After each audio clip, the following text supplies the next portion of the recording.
I hear people saying way too often that they're bored a lot. Even those of us who keep ourselves busy experience gaps in our schedule, like you have to wait for the bus a couple of minutes. This usually gets boring, so you bring up the phone, which is bad. So here is how to never get bored. First off, if you get bored in your day-to-day life, that means you're not living it right. You shouldn't get bored because you should always be on the way somewhere. You should always have things to do, not in a stressful way, but just so that you're always busy. In the book Ikigai, the writers lived among the people of Okinawa for some time to see why they live for so long. Because they don't die. They have the highest life expectancy on the planet. And one of the things they noticed is that they always stay active. And they summed this up very well in one sentence. They said something like, the people of Okinawa seem to always be on the way somewhere, but they're never stressed to get there. Unlike most people around us, and maybe even you yourself, are always either not on the way somewhere, or on the way somewhere and really stressed to get there. I always personally tended to be the latter. So yeah, if you get bored in your day-to-day life, start being on the way somewhere. And always have fun plans. But that's all I'll say about that, because this is not another video about the Ikigai book. And it's not a video about being bored in your day-to-day life. It's not the main focus, at least. The main focus is being bored when you wait for the bus or your appointment at the dentist. When you have these small gaps where you just have to wait and you usually just get bored and restless for a few minutes. So when you have a couple of minutes where you just have to sit or stand still, or even seconds in the elevator, for example, use that short moment as an opportunity to practice being mindful. Because this is not dead time.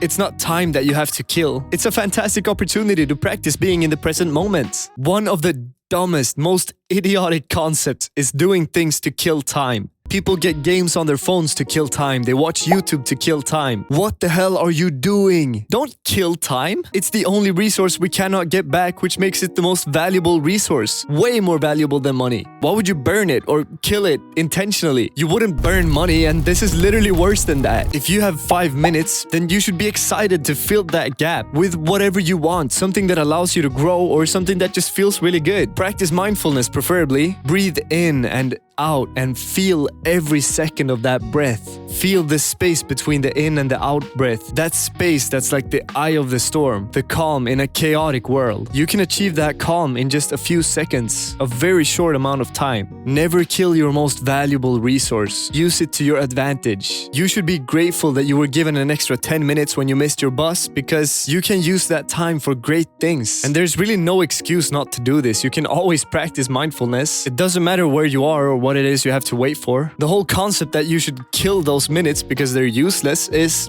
insane. I believe the urge to kill time has gotten more common with the overstimulating world we live in, because that's time you wouldn't get stimulation. Consider for a second in your head how messed up this is. We want to kill time as soon as that time contains too little stimulation.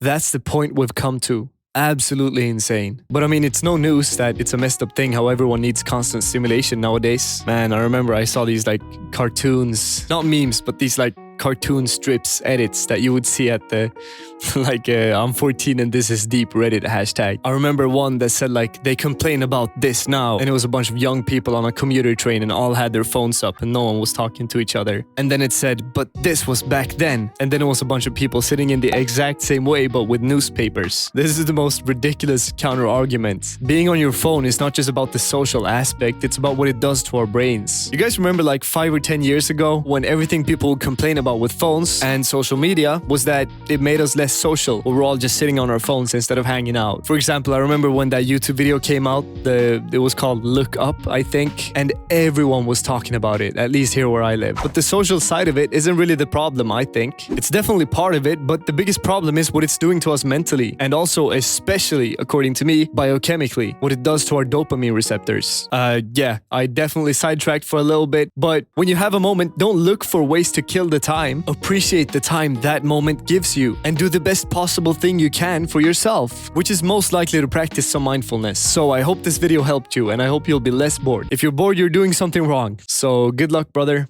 and earn your sleep. And by the way, subscribe to my channel. It really helps me out. Please and thank you.